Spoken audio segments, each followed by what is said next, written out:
Tapi boleh saya lagi ya Mas Pipit ya.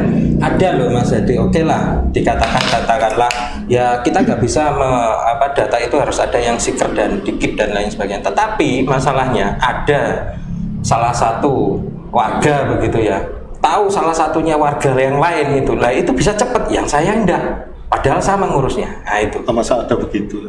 Ya makanya itu jalannya lain mungkin. Ada jalan lain. Nah ini makanya itu ada jalan manual dan VIP gitu. Ya, jalan VIP. Setahu saya enggak ada begitu ya. Ya cuma ring road aja kalah. Orang itu belum jadi masalahnya. Jadi. Alur tentang mengurus administrasi itu kan memang harus dari desa. Dan nanti itu ke depan itu tahun ini insya Allah nanti di APBD kita akan meminta untuk bisa KTP itu sudah tercetak di kecamatan-kecamatan gitu. Jadi masyarakat sekarang kan sudah tidak mual lagi di Dukcapil atau di mall pelayanan publik. Sudah. Nah ini nanti juga butuh dukungan sumber daya, terutama di tingkat desa ya.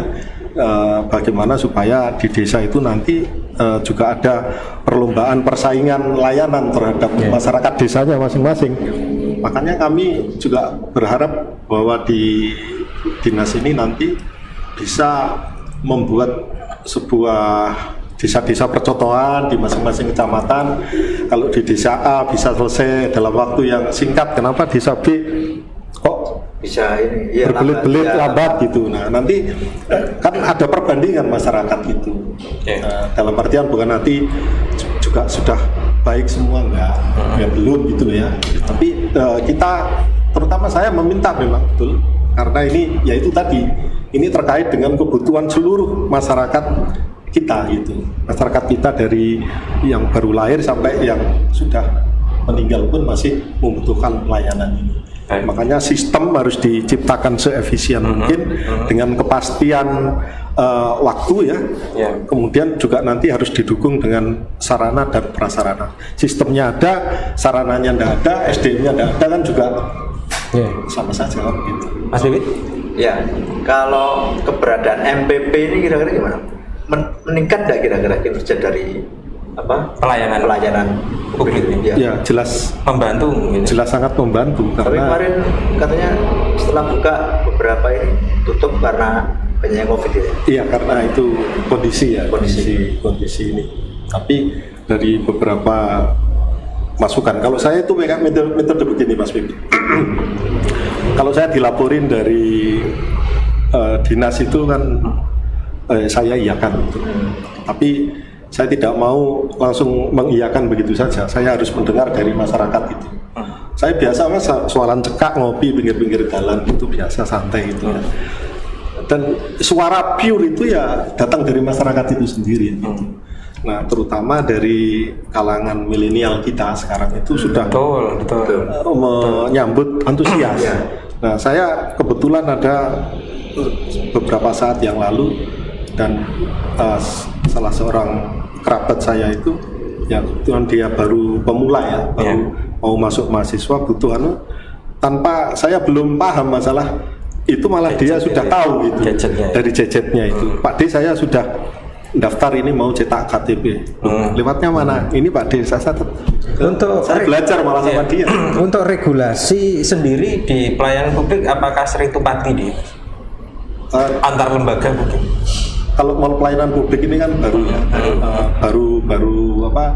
baru sekitar beberapa bulan lalu. Kalau selama ini saya mendengar itu kok belum ada. Kalau artinya mal pelayanan publik itu hanya secara lapangan saja ataukah semua kantor pelayanan publik itu jadikan satu di situ? Ke depan itu seperti itu. Jadi nanti akan bikin SIM juga bisa di situ selain di Polres gitu, ada Dex gitu ya. Nanti perbankan juga ada beberapa yang akan kita tampung di situ ya. Terus beberapa pihak swasta yang terkait dengan itu nanti kalau memungkinkan ya kita akan ditampung di mall di sana. Supaya misalnya nanti mau bikin SIM harus bayar ke BRI, lari dulu ke BRI gitu kan. Jadi kalau BRI sudah ada di situ bisa. jadi lebih simpel gitu. Nah, ini ada Mas, ada beberapa permasalahan masyarakat terhadap layanan yang biasanya diterima. Ini saya bacakan terlebih dahulu, nggih. Nanti saya pengen tahu pendapat panjenengan. Yang pertama tentang persepsi adanya biaya tambahan. Nah, itu persepsi itu biasanya ada. Dan saya juga ada data yang ngeri sekali. Ada katakanlah oknum yang memalak. Itu ada. Yang kedua, di masyarakat itu biasanya dia tidak tahu mekanisme tentang prosedurnya seperti apa. Ganti KTP dari single menjadi dari gitu ya. Dulu ke hilirnya dari sini juga nggak ada. Nggak tahu mereka. Yang kedua, persyaratannya apa saja yang diperlukan. Nah itu kalau tadi prosedurnya itu mungkin dari unit 1, unit 2 kita nggak tahu. Dan syaratnya apa wae itu juga nggak tahu. Itu yang terjadi di masyarakat. Yang ke berapa ini? Keempat ya. Itu di dalam pelayanan publik biasanya itu tidak ada kepastian waktu pelayanan. Nah ini berapa menit? Iya. Yang seperti ini jadi masalah, jadi momok. Jadi ketika masyarakat itu mau istilahnya nurut dengan istilah, kan pelayanan publik itu tergantung pada kebijakan publik kan begitu, pemerintah kan yang membuat itu. Artinya lah wong aku pelayananmu ning aku kayak ngene aku mbok taati kayak piye. Nah itu akhirnya kan seperti itu. Pripun Mas Ade? Tadi yang pertama apa tadi itu? Ada itu Pak, biaya tambahan. Itu ya, di sini saya sampaikan kepada semuanya bahwa seluruh administrasi kependudukan itu biayanya gratis. Tidak ada biaya apapun juga. Gratis. Gratis tis. Oke, saya nyambung ya. Saya ada teman yang jadi korban tanda petik korban palak dari oknum pejabat.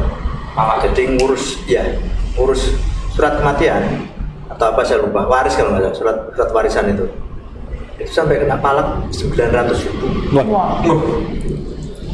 Ada, tapi tidak perlu saya sebutkan di sini kan bahaya ini. Iya. Nanti kalau sudah selesai, saya kasih bocoran. Ya makanya itu gini Mas Bibit ya.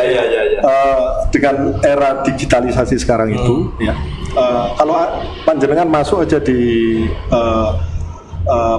webnya Mall Pelayanan Publik itu kan ada di situ disebutkan, itu sudah komplit tuh Mas. Itu kalau mau ngurus KTP itu apa yang dibutuhkan semuanya sudah dicantumkan di situ. Nah, sayangnya yang ngurus ini kan ibu-ibu sepuh, jadi kan tidak tahu. Makanya itu, jadi mungkin karena ketidaktahuan, akhirnya dia kan urus manual ke katakanlah kantor tanda kutip, akhirnya kena palak dia. Ngeri ya? Swear, ada itu. Baru saja kok saya sampai 900 di luar sampai ketahuan kan, akhirnya saya urus juga, saya pertanyakan ini seperti apa, sampai mau dikembalikan 900.000 itu. Tapi si ibu ini sudah kadung bayar kok dibalik online. Itu akhirnya. Makanya untuk mengantisipasi itu semua, layanan ini nanti akan kita arahkan untuk digitalisasi supaya ada transparansinya. Yang kedua nanti di sistem yang sudah ada itu di layanan-layanan itu juga keterbukaan itu. Kalau urus ini syaratnya ini waktunya sekian hari akan selesai itu kan sudah disiapkan itu. Nah, ini semuanya butuh tadi infrastruktur. Perangkat-perangkat untuk pendukung itu, termasuk dari hardware-nya, software-nya, dan manusianya, juga SDM-nya. Nah ini nanti semoga di tahun 2021 ini nanti perangkat-perangkat ini sudah bisa kita selesaikan supaya kesan masyarakat Tuban terhadap pemerintah Kabupaten Tuban tentang layanan ini semakin membaik. Baik, Mas Hadi. Digitalisasi pada pelayanan publik itu kan masuk pada pelayanan publik yang inovatif ya istilahnya, inovasi dari pelayanan publik agar lebih ada pembaruan efektif, berkelanjutan kan seperti itu ya adanya digitalisasi. Nah, ada generasi-generasi yang nggak melek digital gitu, Mas Hadi. Nah, ini solusinya seperti apa ini? Ya kalau di desa sekarang itu kan sudah di desa kita itu di 328 desa di Kabupaten Tuban itu semuanya sudah terkonek internet. Soalnya ada itu Dan di pemerintah desa itu ngurus KTP sekarang itu di kantor desa saja sudah bisa dilayani. Dan sekarang sudah di desa nyeket aja diregister. Nah, nanti tinggal jadi dikirim di kecamatan.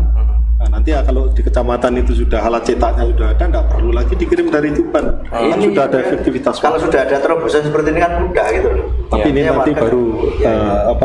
di akhir tahun nanti mungkin bisa di. Berarti masih mitos ini sekarang. Jadi baru rencana planning. Sekarang kan masih dikirim dari Tuban. Jadi Mas Pipi itu kebangetan. Tadi masuk mendua sebab Balik sebenarnya. Biasa ngedrum gitu. Iya.